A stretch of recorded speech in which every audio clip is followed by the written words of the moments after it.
기존의 수많은 경영칙들은 아무래도 마케팅이나 그런 게 돈이 있는 사람을 대상으로 했는데, 이 저소득층이라는 아주 독특한 이런 개념을 가지고 들어왔죠. 그러다 보니까, 여러분들 이거 시즌 1부터 항상 봤더니 표 있지 않습니까? 그 싱커스 50에서 2001년부터 2019년까지 토탈 10번. 그래서 우리가 최소한 1등한 사람의 이름은 좀 알고 가보자. 그래가지고 이 랭킹을 많이 이제 보여드렸었는데, 처음에 피터 드러커가 2번 하셨고, 그 다음에 마이클 포트 한 다음에 2007년하고 2009년을 CK 프라하드가 1등을 하는 거예요. 그 베이스가 바로 이 책. 이 컨셉이 아주 독특하다 그래가지고, 싱커스 50에서 이제 1등을 2번 했는데, 2010년에 이제 돌아가시면서, 그 랭킹 1위의 자리는 크리스텐센 넘어가는, 이러한 그림이 그려지는 거죠. 우리말 제목책, 영어 제목 이렇게 생겼고, 목차는 이렇습니다. 그래서 파트 1이 이 저소득층 시장에서 부를 창출하기 위해서 우리가 이 마켓을 이렇게도 보고 저렇게도 보고 하는 다양한 각도로 보는 이제 그러한 얘기를 설명하고 있고요. 파트 2에서는 그럼 어떤 기업들이 어떻게 성공을 했는가 라고 하는 이제 케이스를 갖다가 설명을 합니다. 그래서 오늘은 일단 파트 1의 내용을 요약을 하고 파트 2에 대해서는 이 케이스를 하나만 말씀드릴 거예요. 그 다음에 이 책이 2005년에 나오지 않았습니까? 그러면 그 사이에 가난한 사람도 많이 줄었고 세상이 바뀌었는데 계속 이 책이 지금도 유용하냐 그런 내용에 대해서 리버스 이노베이션이나 2018년에 나온 이 팩트폴리스 그런 책을 놓고 나서 한 번 더 여러분과 꾸준히 살펴보는 그런 식으로 시간을 가져가 보겠습니다. 첫 번째가 자 과연 이제 저소득층이란 게 이 시장이란 게 도대체 뭐냐? 이 표가 가장 유명한 그런 표죠. 마틴 오브 더 피라밋이 바로 요겁니다. 그래서 바닥을 보게 되면은 하루 2달러, 하루 평균 2달러입니다. 그러니까 1,500달러도 있고, 1,000달러도 있고, 500달러도 있고, 100달러도 있겠죠. 그래서 평균적으로 해가지고, 하루 2달러 미만인 사람이 무려 40억 명에 달한다는 거예요. 이 당시 체인구가, 보시게 되면 60억이 되지 않은 그 시점에서 40억이니까 이 사이즈가 정말 크다. 그래서 기존에 우리가 이런 가난한 시장을 접근할 때는 뭐 기부도 하고 사랑 함께 주면서 말라위의 4살 소녀 하루 종일 먹은 것이라고는 설익은 망고 하나가 전부인 잔액 그러면서 우리 신금을 올려가지고 기부 이제 하는 게 기본 패턴이었었는데 이 프라하드 교수는 이런 얘기를 하는 거죠. 과연 기부가 정답이겠냐? 가난한 사람들이란 게 우리가 알고 있는 것과 다르다. 그분들은 적극적인 사업가이고 또한 가치지향적인 소비자다. 라는 것을 갖다가 이 책에서 보여주겠다는 거예요. 그러니까 적극적인 사업가라는 얘기는 이분들이 뭔가 비즈니스를 하다는 얘기잖아요. 그렇죠? 그다음에 가치지향적인 소비자라는 것은 어쨌든 뭐 돈이 있으니까 뭔지 모르겠지만 돈이 있으니까 뭔가 밸류 있는 걸 구매한다는 그런 얘기겠죠. 그렇죠? 그래서 이런 내용들에서 먼저 살펴보는 게 되겠습니다. 우리가 5가지 정도 오해를 하고 있다 그래요. 구매력, 접근성, 브랜드 중시, 네트워크 연결성, 첨단 기술 수용 능력에 대해서 우리가 이제 오해를 하고 있는데 첫 번째 구매력 그러면은 일반적으로 가난한 사람은 구매력이 없을 거야. 따라서 저소득층 시장은 성장할 만한 시장이 아니지.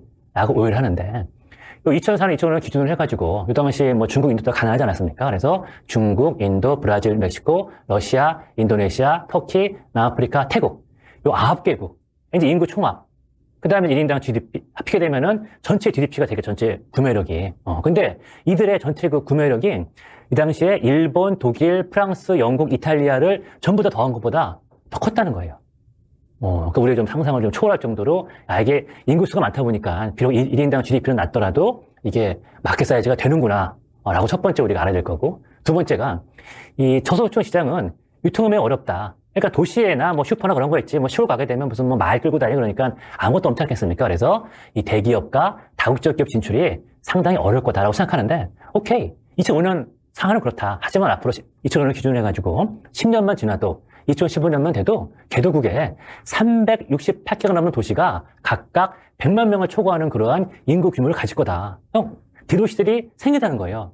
앞으로 10년 후에. 그럼 우리가 사업을 할 때 당장 이렇게 보고합니까? 앞으로 5년, 10년 후로 보고하지.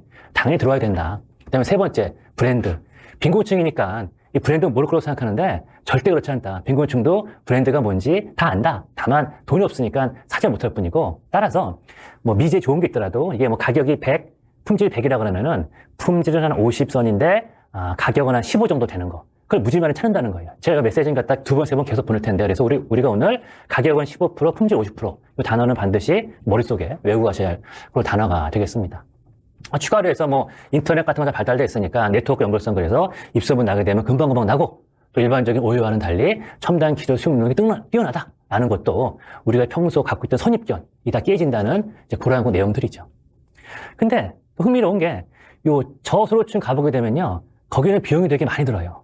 우리도 그 제주도 물가가 조금 비싸다면서요. 아무래도 이게 뭐 이 육진 물건들이 들어가다 보니까 그런 게 아주 극도로 해가지고 저 다라비라는 지역은 인도에서 좀 가난한 동네고 아단로는 조금 거보다는 좀 사는 그런 동네인데 다라비라는 지역은 시중대출 연이율이 600% 내지 1000%. 제가 100원 빌리잖아요. 그러면 이자만 600원 내지 1000원을 내야 된다는 거예요. 말이 안 되죠. 그런 반면에 와련로 같은 데는 뭐 12%, 18%니까 뭐 가난한 게 죄가 아니겠지만 가난한 게 죄가 돼버려가지고 저는 엄청난 이자 갖다가 내야 되니까. 그러니까 저기서 비즈니스가 생기는 게 저는 600%나 1000% 내는 사람들한테 10이나 18이 아닌 30이나 40만 받더라도 저 가난한 사람들은 너무나 고마운 거예요. 그 다음에 내가 금융기관인데 이런 거 리스크만 잘 컨트롤할 수 있는 능력이 있다 그러게 되면은 와드노 사람들한테 12 내지 18% 받는 것보다 다라비 사람들한테 30 내지 40 받게 되면은 나는 더 많은 돈을 갖다 벌겠죠. 그래서 성공한 그런 이제 금융 시스템들이 방글라데시에 있는 뭐 그라민 뱅크나 그런 것들이 다 그런 식으로 성공을 하지 않았습니까? 그래서 이 저소득층이 고비형 경제다. 근데 그럼에도 불구하고 이 저소득층이 다 뭐가 좋은지 안다는 거예요. 그래서 소비 우선순위가 우린 되게 좀 가난하고 사는 게 어렵게 되면은 뭐 위생시설이나 깨끗한 물이나 더 나은 주거 환경 여기에 먼저 돈 쓸 것 같지만 아니라는 거예요. 그거는 후순위고 저 가난한 동네 갔는데 텔레비전 보유 가구가 85%, 압력솥과 믹서가 75% 이럴 정도로 이렇게 첨단 제품들이 더 많이 보급이 돼 있다는 그런 특징을 가지고 있다는 거예요.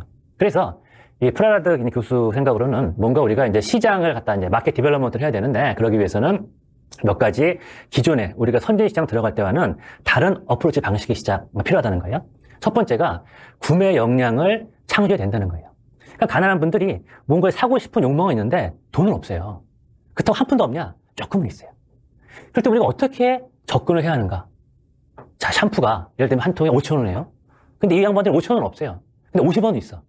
그럼 어떻게 접근해야겠습니까? 이런 방식이죠. 5,000원짜리 못 사지만 50원짜리 사는 거예요.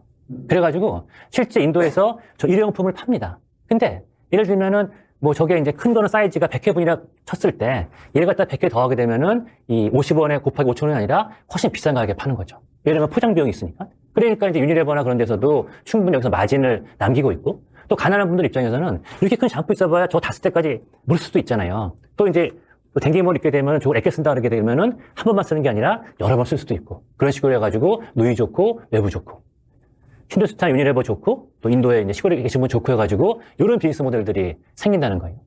또 이제 그 외에 또 신제품과 새로운 서비스를 갖다가 필요로 하는 것도 줘야 되고 그 전에 도움이 대상일 때는 그냥 뭐 내 공짜를 받으니까 그냥 뭐 미안한 마음에 그냥 그냥 받자 그랬었는데 지금부터는 마켓이고 적은 돈이지만 돈을 지불하는 거 아닙니까? 그러니까 함부로 도와준 사람 취급하는 게 아니라 금액이 적지만 이분들도 내 물건을 구매하는 사람이다. 그래가지고 존엄, 그 다음에 마켓에서 선택할 수 있는 그런 것들 기회를 드리고 하면서 그래서 이 저소득층들 뭔가 자신만의 존엄성을 알게 하는 게 중요하고 또 기존에는 이 대기업과 저소득층 소비자 서로 믿지 않았죠. 뭐 대기업 같은 경우에는 이 사람 가난하니까 돈 떼어먹을 거다 해가지고 뭐 시장에도 안 들어가고 그다음에 저소득층은 저 대기업들 뭐 그냥 사기쳐서 돈 보내드려서 서로 안 줬었는데 그런 그 불신 갖다가 털고 상호 신뢰하면서 서로 윈윈으로 가자 이런 내용들이 시장 개발의 이제 기본 방향이 된다는 거예요.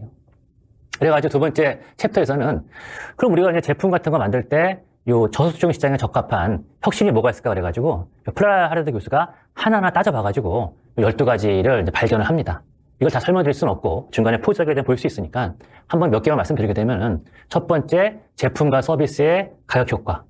가성비죠. 아까 말씀드렸던 가격은 15%, 품질은 50%. 4번 같은 경우가 선진국은 이미 자원 낭비에 익숙해 있다는 거예요. 이거는 무슨 말이냐면은 여러분 애플 같은 거 사게 되면 뭐 포장 기가 막히게 돼 있지 않습니까? 근데 이게 저소득으로 갈 때는 단가로 나눠질 뿐더러 사람 수가 많기 때문에 판매량이 무지 많다는 거예요. 그런 식으로 포장했다가는 환경 오염이 뭐니 당할 수가 없다. 그래서 우리가 선진국에서 제품 팔 때 물건 포장하는 것과 자원 낭비, 그 다음에 이런 개도국 갈 때는 우리가 좀 다른 방법으로 좀 접근을 해야 된다는 그런 것들. 7번의 탈숙련화, 디스킬링의 이제 번역인데, 이분들이 아무래도 좀 기술이 없지 않겠습니까? 그러니까 너무 어려운 기술 가지면 안 된다. 뭐 이런 우리 TV 리모컨이더라도 뭐 온오프, 그 다음에 채널, 그 다음에 볼륨, 딱 그 정도만 가지고 들어가는 게 제대로 된 거지. 그걸로 뭐 녹화 그런 거 복잡해서 안 된다. 플러스 8번 제품 사용에 대해서 소비자들을 갖다가 교육시키는 것도 같이 생각을 해봐야 된다. 저 9번도 중요합니다. 우리가 선진 시장은 뭐 날씨도 좋고 다 좋아서 괜찮은데, 여기서는 갖은 악조건에서 작동될 수 있는 게 되게 중요하다는 거예요. 전기 툭하면 나가거든요. 그래가지고 여기 전기 안 쓰고 배터리 쓰는 제품들도 뭐 많이 있고, 이런 이제 내용들에 대해서 좀 저소득 시장은 다르다라는 관점에서 접근하는 게 필요하다라고 보고 있는 거죠. 어쨌든 이 저소득층 시장이라는 것은 전 세계에 펼쳐져 있는 엄청난 그 기회의 바다다라고 보는 겁니다. 그 자체가. 이 당시에 중국의 철강 생산 능력이 2억 2천만 톤이었었는데 이 당시 일본이 1억 1천만 톤, 미국이 9천만 톤이었대요. 더 많았던 거죠. 2003년도 후반 인도의 전화 가입자가 월 150만 명이었었는데 이러한 시장이 선진 시장처럼 이내지 5% 성장하는 게 아니라 50%, 100% 성장한다는 거예요. 그러면 2003년도 후반에 월 150만이었으면은 연 180만, 그 다음에는 3,600만, 그 다음에는 5천만. 그러니까 3년 사이에 1억 명이 확 늘어버리는 그런 시장이니까 이게 이제 상상을 못하는 그러한 그 아주 매력적인 시장이 되기 때문에 접근 방법이 달라야 된다. 그 다음에 내가 어떤 이제 한 그 개도국에 성공을 거뒀다. 이 개도국이 이 나라만 있는 게 아니라 다양한 나라가 있기 때문에 그 나라 가서도 똑같이 뿌려가지고 성공을 거둘 수가 있다. 그러니까 인도 같은 경우에서 유니레버가 세계 시장에 뚫지 않았습니까? 그래서 상위 시장은 30만 톤인데 이 바텀업 피라밋이 100만 톤. 거의 3배가 넘었다는 거예요. 성공했죠. 그래가지고 이 모델을 갖다 그대로 해가지고 브랜드만 브라질에서 알라라 그래가지고 뭐 인도에서 개발한 뭐 규격화, 제조 공정, 포장, 가격, 유통, 광고, 홍보 기법 그대로 적용해가지고 역시 브라질에서도 성공을 거두고 있더라. 여기 아주 흥미롭고 요 다음 책에 나온 내용인데 요 저소득층 시장에서 개발된 혁신 중 일부는 이게 이런 같은 개도국 시장에만 적용되는 게 아니라 최첨단 시장에서도 적용될 수 있다는 거예요. 예를 들어서 이제 페루에 이 복시바라고 하는 이제 그 회사가 있었는데 여기서 시골 지방에 요 전염병 확산을 실시간 감독하는 그런 시스템을 개발했답니다. 페루니까 뭐 좀 선진국은 아니잖아요. 근데 이걸 갖다가 미국에 있는 FDA랑 미국 국방부가 사갔대요. 근데 사가서 어디다 쓰나 봤더니 FDA는 뭐 테러 또는 부패될 음식으로 발생하는 전염병을 갖다가 원격에서 감시할 수 있다. 그래서 썼고 국방부는 뭐 천연두 예방접종에 역반응을 일으킬 수 있는 군인을 찾아내는데 이걸 썼다는 거예요. 그러니까 복시바가 이 제품을 개발할 때까지만 해도 이런 시장을 염두에 못 두고 했을 수 있을 텐데 의외로 이런 선진 시장에다가 응용을 해보게 되면은 다른 마켓이 등장할 수 있다는 거고 또 이 저소득층 시장에 삭습한 경영혁신 방법은 이 글로벌 기업의 경영 방식에 많은 이제 도움이 된다고 얘기를 하죠. 여기 보게 되면 다양한 케이스가 재밌는 게 무지 많이 있습니다. 그 인도 아랍인드 안과 병원이라는 데는요. 여기는 이제 뭐 가격보다 이 수술 양으로서 전 세계 탑을 이루는 이제 그런 데인데 여기는 안과에만 특화되어 있어가지고 이 하루 평균 50번의 수술하는 전문의가 있어요. 그래서 시스템 보게 되면 의사가 한 명 있고 의사를 도와주는 그 조수가 2명 있고 간호사들 쫙 있어요. 그럼 밖에는 이 백내장 하려고 사는 사람이 줄을 서 있어요. 그럼 이 사람들 갖다가 베드에다가 쫙 깔아놓게 되면은 이 전문의랑 의사들이 와서 그냥 마치 맥도날드에서 햄버거 찍어내듯이 쫙쫙쫙쫙 하면서 바로 이 수술을 해버리는 거예요. 그러니까 사실 수술이란 게 여러분도 경험이 얼마나 중요합니까? 그래서 저도 제 딸 이 교정시킬 때 치과의사 그럴 때 딴 거 안 보고 이 양반이 500번 교정했다 그래가지고 걷다가 맡겼거든요. 마찬가지로 안과 의사인데 많이 째본 사람이니까 이 사람이 인도에서 했으면 어떻고 미국에서 해보면 어떻습니까? 경험이 되게 중요하잖아요. 그러니까 경험 많은 의사들이 또 이제 많이 팔려가기도 하고 미국 안과 병원이 비싸니까 그 미국 그 플로리다 밑에 그 쿠반가요? 거기 이제 땅에다가 병원을 갖다가 이 체인점을 갖다 개설해요. 그러면 이제 미국의 부자들이 플로리다에서 배 타고 들어오나 그래서 여기서 수술을 받고 다시 돌아가는 이제 그러한 비즈니스 모델을 갖다가 만들어서 이런 게 대박을 냈는데 이런 다양한 모델들이 인도에 성공시켜가지고 전 세계에 흩어버리는 이런 게 많이 등장을 한다는 겁니다. 그래서 이런 여러 가지를 봤을 때 결국 이게 잘 돌아가기 위해서는 한 2가지 정도가 이제 뭐 필요한데 첫 번째는 우선 이 시스템을 먼저 갖춰야 되겠죠, 그렇죠? 그래서 내부적으로 봤을 때 제조와 판매 다 갖춰야겠죠. 그래서 제조 같으면은 자기가 소유하는 공장도 있을 거고 또 인도 잘 모르니까 무슨 원조 같은 거 원료 같은 거 주는 아웃소싱하는 것도 같이 있어야겠죠. 하지만 더 중요한 거는 판매라는 거예요. 그래서 대도시나 중소규모 도시만 해도 도매상이나 소매상이 있는데 이 시골에 가게 되면 이 당시만 해도 인도가 70%가 시골이었거든요. 그래가지고 걷다가 직판 체제를 갖다가 의료치게 되면은 야구르트 아줌마 같은 그런 분을 갖다 모아가지고 이 샤크티라는 그런 제도를 갖다가 만듭니다. 그래가지고 이제 그분들이 이제 이렇게 되는 거예요. 그러니까 이제 이분들이 사실 인도라 그러면은 거기도 여성분들이 다 집에만 있으라고 했었는데 여성분들이 자기 이제 비즈니스를 하니까 그만큼 자기 가계 소득이 올라가죠. 가계 소득이 올라가니까 인도의 1인당 GDP가 올라가죠. 그 다음에 유니레버 입장에서는 마켓이 없던 이 시골이란 마켓이 생기게 되니까 새로운 시장이 창출이 되고 그 다음에 기업이니까 솔직히 뭐 돈 못 벌고 팔지는 않겠죠. 당연히 수익을 내고 그러다 보니까 힌두스탄 유니레버가 인도에서 가장 사랑받는 외적의 기업이 되고 이런 그림들이 막 그려지거든요. 그러니까 이분들이 잘 모르지만 교육받아가지고 그러니까 일회용 상품들 조그만 애들 팔면서 자기 이제 수입을 늘리는 거죠. 이걸 한번 비디오로 보시겠습니다. 한 2분 정도인데요. 들어보시죠.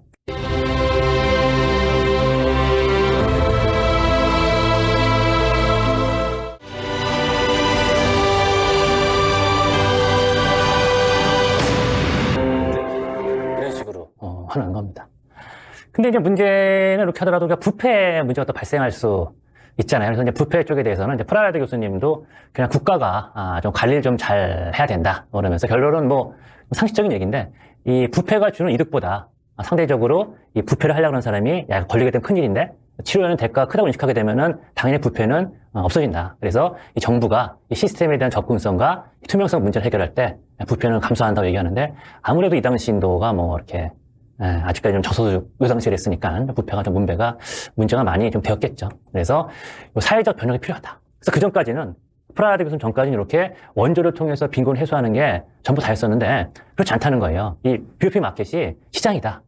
저소득 시장이다. 그 다음에 가난한 경과물에서 시장을 개발할 수 있다. 그래서 오른쪽으로 오게 되면 여기서 우리가 새로운 혁신도 만들 수 있고 쭉 또 밑으로 보게 되면 여기는 국제적인 기회도 된다. 합쳐져가지고 저소득층이 성과 올릴 수가 있는데 그러기 위해서는 기업 혼자서는 안 되고 민간 부분의 발달의 근간으로서 좀 정부가 신경 써줘가지고 부패 같은 거 좀 이렇게 가라앉게 하면서 거래가의 역량도 좀 같이 가서 이런 그림이 된다 그러게 되면은 개도국에서도 충분히 비즈니스가 된다는 겁니다. 그래서 많은 사례가 있는데 하나 정도만 본다 그러게 되면은 요거는 뭐 지금 아까 시간 많이 뺐으니까 그냥 이러고 설명을 할게요. 라이프 V라게 이제 비누예요, 비누. 그래서 이제 힌두스탄 유럽에서 만든 비누인데 제가 특히 이제 되게 손이 깨끗하게 닦여요. 거의 뭐 세균 다 막 할 정도로. 그래서 여기서 LBSC라고 하는 이런 손 닦기 캠페인을 벌이게 됩니다. 그 캠페인을 벌이게 되는 계기가 뭐냐? 이 당시만 2002년도에 캠페인을 시작을 하는데 이 인도 사람들이 화장실 갔다가 나와서 손 닦는 비율이 42%예요. 58%가 안 닦는다는 거예요.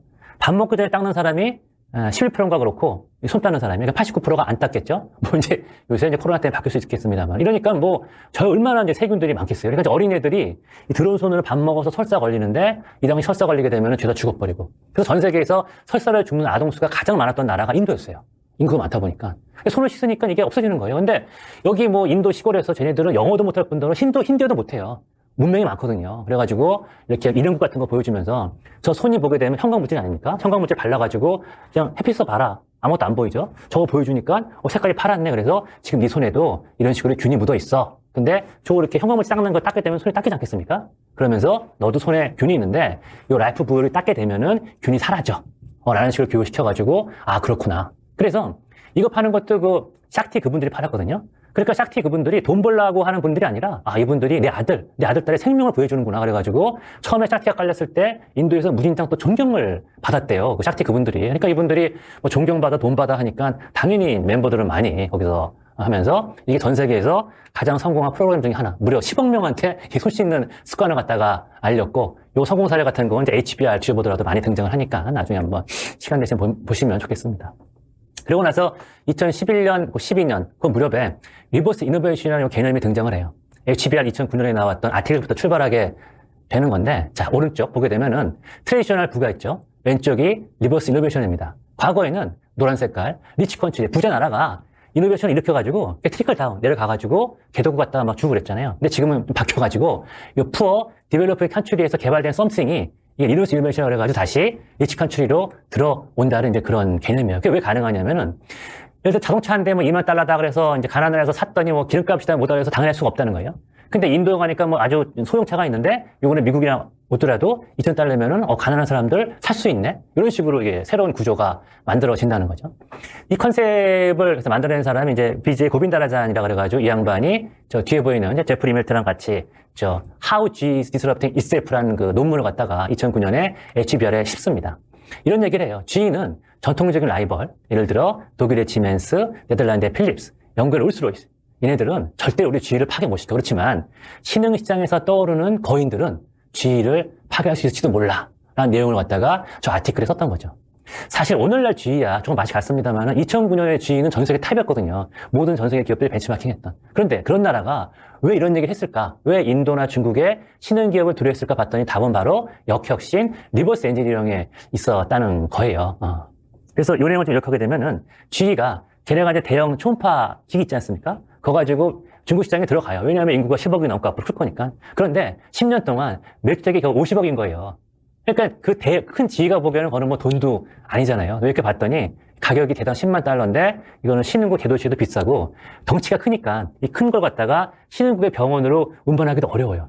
또 기기가 그 복잡하니까 추적하는 것도 어렵고 또 신흥국의 전기가 자주 끊기니까 못 쓰는 거예요. 그냥 고철덩어리가 되는 거죠. 그래서 GE가 글로벌 전략이 잘못됐다. 차라리 현지 본사에 있는 니들이 한번 중국 시장에 맞는 거를 개발을 해봐. 라고 이제 그런 걸 갖다 줬어요. 그래서 자기는 나름끼리 일단 금액 쌓아야 된다.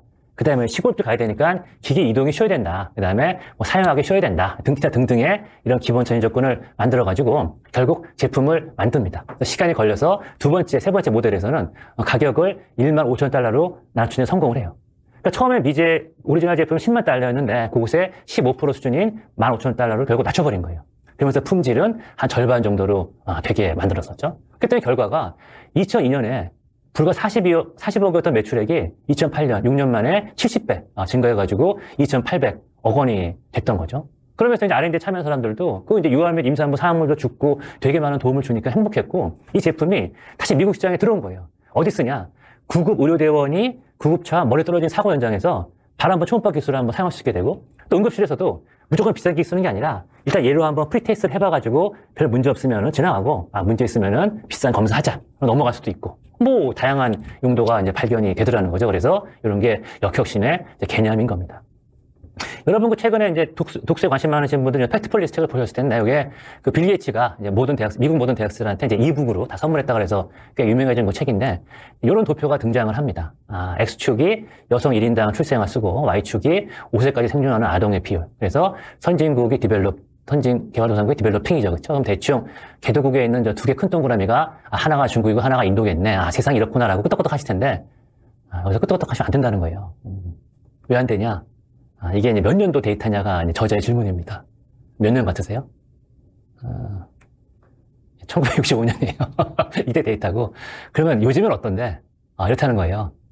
그렇잖아요. 중국도 요새 무슨 애를 갖다가 뭐 7, 8명을 낳아요. 이미 거기서 한 명 나가지고 소황제 그래가지고 요새 다시 막 애 늘리고 막 그러니까 당연히 여기 와 있다는 거죠. 그래서 우리 머릿속에 너무 그 옛날 생각만 하고 있다는 거예요. 그래서 이미 중국인, 인도에 다 여기 넘어왔기 때문에 그 옛날처럼 생각하면 안 된다.